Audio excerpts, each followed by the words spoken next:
Stacey as she gives her speech titled A Second Chance at Life.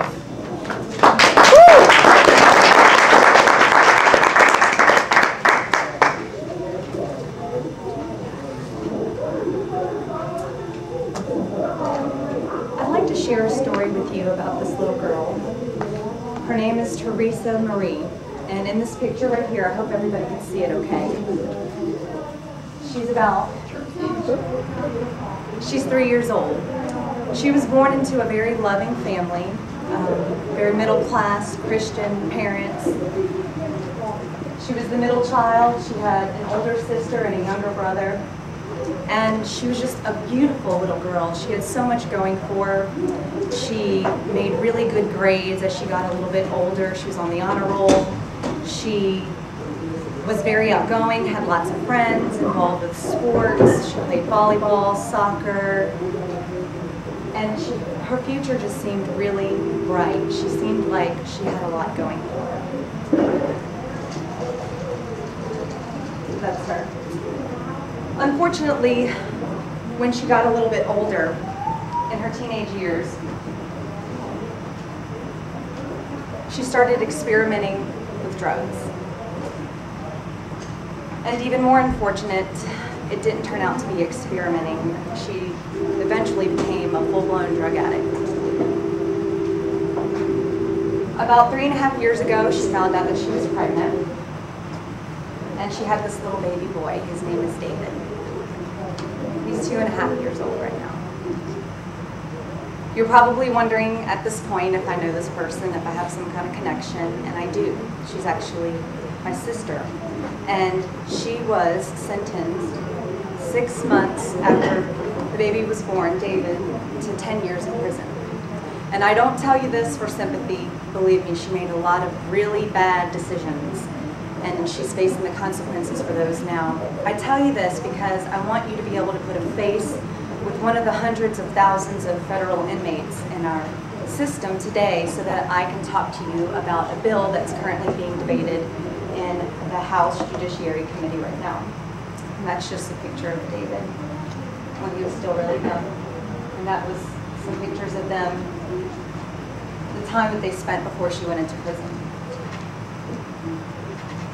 What the Good Time Bill is, it's a bill that would reenact parole for federal inmates for good behavior. And a lot of you may not know this. I didn't actually know this until my sister was in this position. But in the 1980s, when the nation launched the war against drugs, we pretty much did away with parole for inmates that were sentenced for drug-related charges.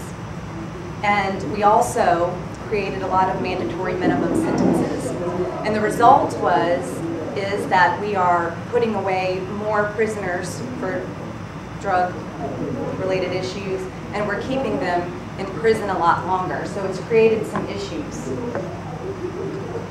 So why should you support this bill? Obviously, I have a personal connection to this. I believe that people like my sister, because there are a lot of inmates like her who have made really bad decisions and have been sentenced for a very long period of time in jail, who are rehabilitating themselves, who are changing their lives. I don't believe that that person that my sister was when she was on drugs is truly the person that she is. I think that drugs took over her life and made her do some really, really bad things. So I believe that if these people are changing their lives, I know in my sister's case, she's going to school, she's earning her degree, she's going through therapy, she has 2 jobs. I really feel like she is going to be a different person when she eventually gets out. But maybe you don't agree with me, and that's okay. Everyone is entitled to their own opinion. Maybe you think that she did the things she did and she deserves to continue to pay the consequences. But our prisons today are dangerously unsafe and overcrowded. It's estimated that our prisons are 37% overcrowded right now, and the staff to prisoner ratio is 5 to 1, so it's extremely unsafe. In addition, it costs a lot of money to house these prisoners. A ton of money. It's estimated that it costs $40,000 per prisoner per year, and that does not include healthcare costs. So when you multiply that by the nearly 205,000 inmates that we have today, that's over $8 billion a year. That's a lot of money. This bill is estimated to save us about $2 billion a year. And with the way that our economy is today, how we're in such a massive debt, we can use the money wherever we can get it. So what can you do if you agree with me and support this bill? Just go to their website, www.goodtimebill.info, and they have a ton of information there. What we need you to do is contact your legislator. All you have to do is type in your zip code, and it'll tell you who your legislators are. At the website, you can get talking points. It gives you a sample letter that you can mail your legislator. You can email them, you can call them. It'll have all that information at the website.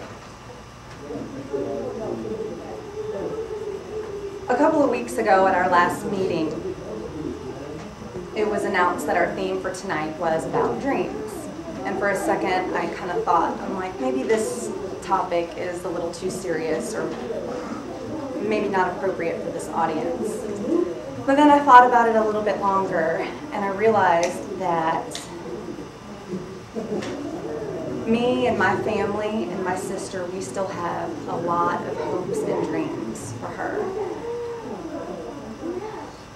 Like I mentioned before, I know she deserves to pay her mistakes, but we still believe in her, that she's truly a good person, and we hope that if this bill is passed, it'll take a small portion of her time off and allow her to get out early. It'll provide her with more time and a second chance at life, and that means so much to us. I just want to say thank you for keeping an open mind, and if you support this issue, doing what you can to move it forward. Thank you.